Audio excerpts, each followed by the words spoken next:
everyone, my name is Karen, this is my channel Rather Be Reading, and today I'm bringing to you my August book haul.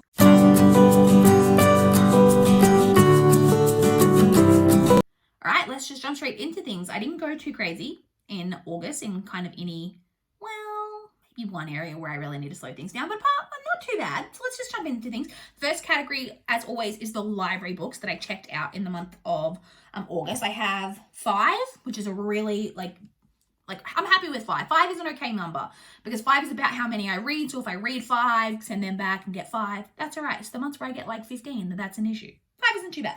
So the first one I have is The Next Time You See Me by Holly Goddard Jones. This is one of the books that I need to read for one of my goals this year, to read books that were on my TBR, marked as to read, or on my physically written out TBR from a really, really long time ago.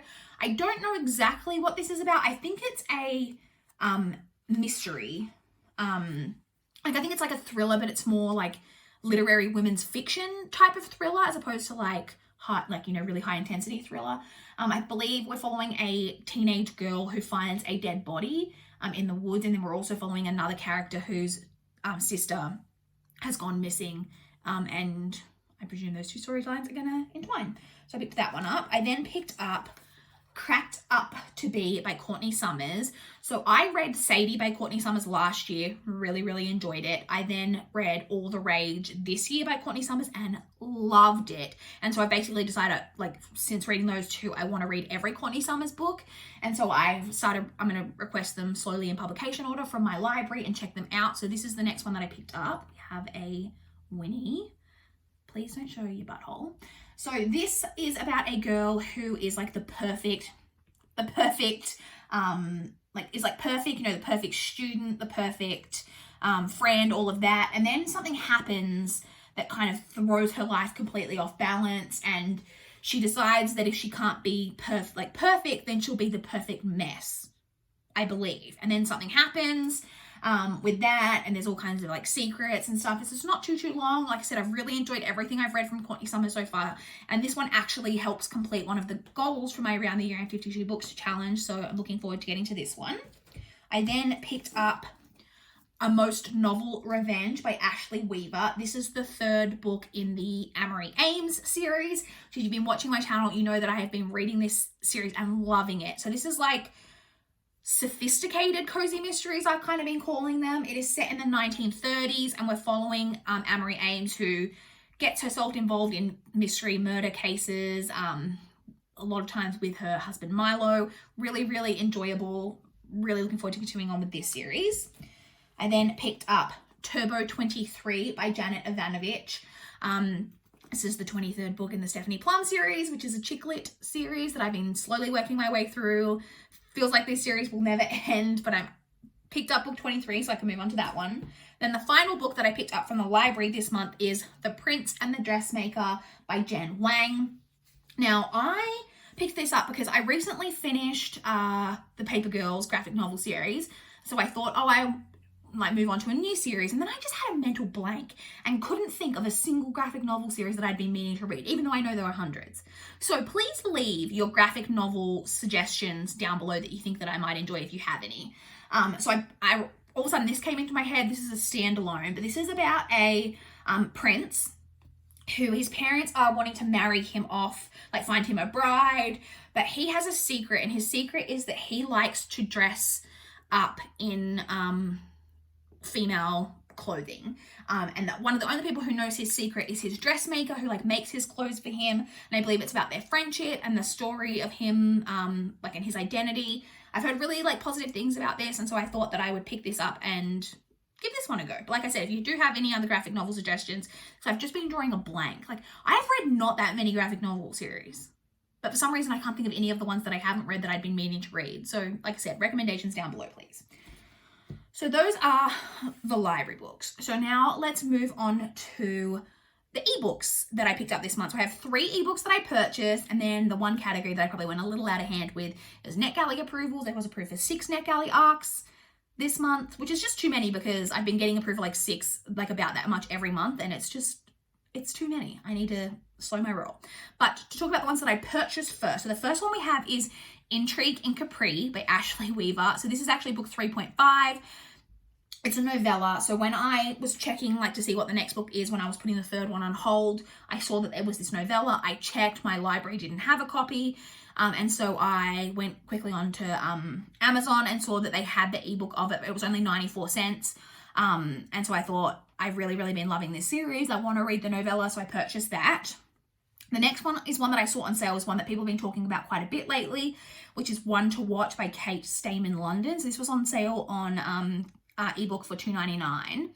And it's just been getting like a little bit of buzz recently. It's a like chick lit romance about a woman who I believe she's a plus size like blogger. Like she's got a blog, and there's this television show in the story called The Main Squeeze, which is basically like The Bachelorette.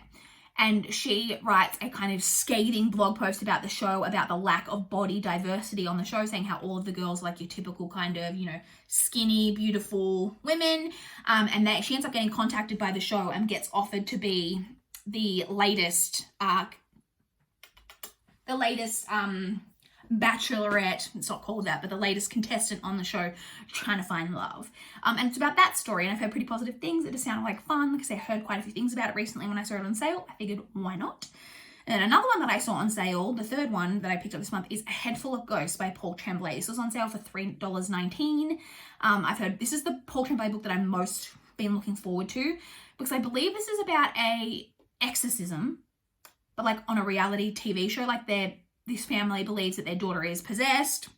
They get in contact with someone to like perform an exorcism, but the only way they can like agree to like get it done is if they agree to like have it put on a reality television show, I think.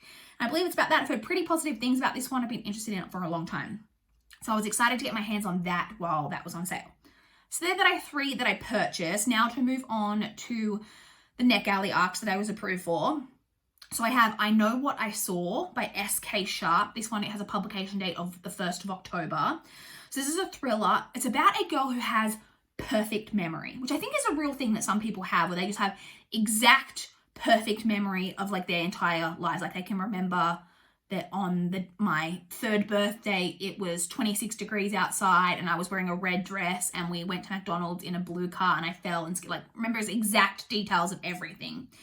And there is a old cold case murder from her hometown that I think was never solved, but I believe that the guy that she's interested in, like romantically interested in, I think is accused of the murder. I'm not sure if he was accused back then or if he was accused now, but she is basically trying to help use her memory of that time and that day to solve this case so that she can clear the name of this man that she loves. Just sounded pretty intriguing, so I requested that one. I then was approved for one called Little Bones by N.V. Peacock. This one has a publication date of the 31st of October. And this one sounded very intriguing. It's about a woman who, when she was a child, her father was found to be a serial killer.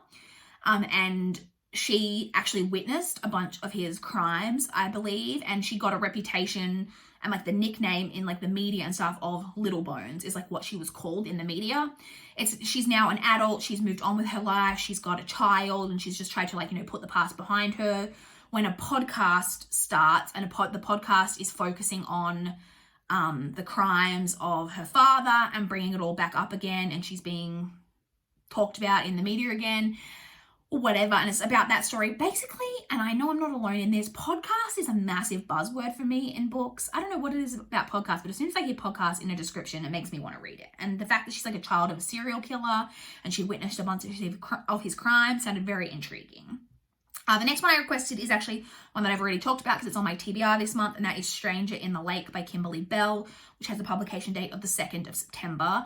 This one is a thriller about a woman who is dating this man who is a widower, and when a body is discovered drowned in the lake in the exact same place where his wife was found drowned in the lake, and he's told police that he doesn't know anything about it, but she knows that she actually saw him talking to this woman like the night before she was murdered or something. Is her husband a murderer? We don't know. Gonna find out. The next one that I was approved for is called The Sanatorium by Sarah Pierce. This one has an publication date of the 18th of February 2021. So this one is about a police detective, but she's on holiday, so she's not like in the capacity of her job. She is on holiday or vacation, if you prefer, and she ends up going to an engagement party for her estranged brother. And the engagement party is being hosted at a hotel, that the hotel is in a converted sanatorium. And there's also some big storm, like snowstorm, and I think they get snowed in, and it just all sounds really creepy, really interesting. Really excited to have been approved for that one. The next one I was approved for is called The Pact by Dawn Goodwin. That one has a publication date of the 8th of October.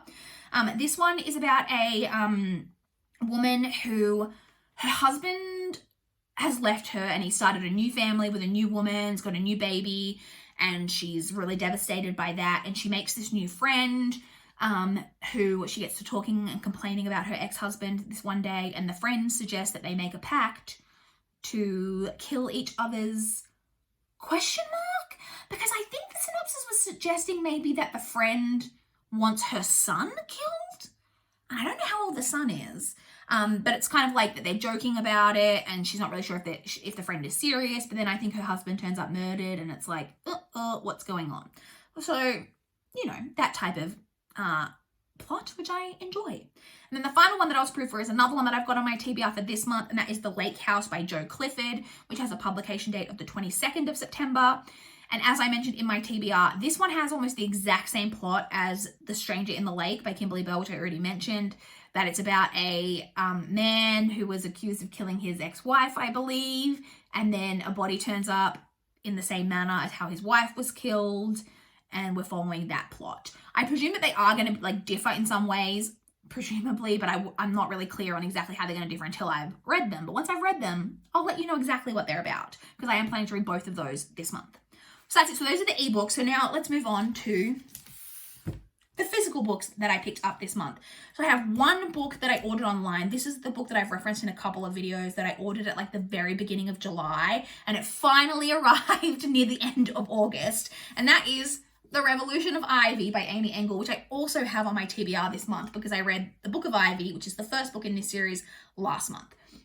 This is YA dystopian about a society where the losing side's children basically are married off to the winning side children, and the main female character, Ivy, is tasked with, she's being married off to the president's son, that she has a mission to murder him basically so that they can start a revolution. And I really, really enjoyed the first book, so I finally have my hands on this and I'm planning to read this very, very soon. So that's the only book that I ordered online, but I did, I had a week off when I was recovering from my wisdom tooth surgery, and so I went with my mom one day to Savers and I picked up 5 books there. So the first one that I picked up is, oh wow, they just put cat hair all over me. Girl on Fire by Robin Wasserman. This is one that I just kind of recognize the title of. This is a YA thriller. I don't really know too much about it, except that I think it's about a girl who is kind of a loner, and then a new girl starts at the school, and they forge this really quick, tight friendship, but I think it's quite toxic, and then they become really rebellious and doing a lot of things that they shouldn't be doing, and then there's secrets, and it's very toxic friendships, but commentary and themes in stories is some of my fave, so looking forward to getting to that one. Another one that I picked up because I just kind of recognized the book and the author is The Weekend by Charlotte Wood. Now, Charlotte Wood is an Australian author. Her first book, I don't know if it was her first, if it was her debut, I think it's called, is it The Natural Way of Things? That's the one that I'm most interested in, but I did hear positive things about this one as well. So this is literary fiction. I believe this one is about 4 women, 4 adult women. I think they're older. And one of them passes away. And when that friend passes away, the other 3 realize that maybe the only reason that they were friends was because of this person who passed away. And can their friendship continue now that one of them is gone? So this sounds more kind of women's fiction type literary fiction, whereas I believe that her first book was more dystopian thriller-esque. So interested, like I say, I've still heard positive things of this, and I like supporting Australian authors, so I saw this was $4, so I figured why not. I then picked up Confess by Colleen Hoover. I plan to eventually like work my way through and read all of Colleen Hoover. To date, I've only read the Slammed trilogy, but I do eventually plan to read all of her books. And so I saw this one and it wasn't one that I owned in ebook or physical copy, so I decided to pick it up. I don't actually know what this one's about. I mean, I know it's a romance. I think this one, like, the main character is an artist, but I don't know anything apart from that. Oh yeah, because it's got some art in here, which is actually really pretty. So, like I said, I picked that up for that reason. The next one I picked up is The Perfect Mother by Amy Malloy. This one's a thriller that went around like BookTube kind of a little while ago. It's about a like mothers group, like a, you know, like group of women who get together who all have like babies around the same age. And I think they decide to like leave their children at home and go on kind of a night out together when one of the mother's baby goes missing while they're on this night out together. I heard kind of mixed things about this, but again, this was like $3 or $4, and I saw it and I thought, I heard about that quite a bit. Why not pick it up while it's cheap? And the final one that I picked up is The Orchardist by Amanda Copland. Now this one I recognize because I marked this one as to read several months ago. And when I saw the title, I was like, wait, is that book? And I looked it up on Goodreads and it was. So this is literary fiction. I believe this is historical. Is it historical? Yeah, at the turn of the 20th century. And it's about a man who's like very much a loner. I believe he has an orchard. And one day he's in town at like a market and he sees these two young girls, like I think they're like teenagers, and he sees them stealing like fruit. And then when he's back on his orchard, these two girls turn up at the farm and they're like not doing very well. Like I think they're clearly like homeless and like starving and all of that. So he ends up kind of taking them in and trying to help them. And I think one of them might be pregnant. And he does that. And then I think he's got them there. And then at some point, some armed men turn up at the orchard, I believe, looking for these women. And it's about that story. I think I heard about this one from Simon from Savage Reads. But like I said, I just recognized that I'd previously been interested in this and marked it as to read. And I thought, why not buy it while it's on sale? Because again, this one was $4. So why not? That's it. Those are all of the books that I picked up in August. I predict probably having pretty small hauls moving forward. I'm probably not going to be buying a whole bunch of books because with everything going on in the world at the moment, online book prices have just absolutely skyrocketed, and I'm not in a position where I've been going anywhere where there's any kind of physical bookstores that I've been able to really get to purchase things. So I'm hoping to have like maybe like 1 or 2 books that I can pick up each month, but I don't predict having any huge hauls unless I end up getting a lot of library books and ebooks. That's always a possibility. But in terms of physical books to my TBR, I'm not too sure. But those are the books that I picked up this month. I would love to chat with you guys in the comments down below if you've read any of them, if you've got any thoughts on any of them, if you want to chat about what books you guys have been picking up recently. I would love to know. Please like this video if you liked it. Please subscribe if you want to see more from my channel. That is all I have for this video today. Bye guys.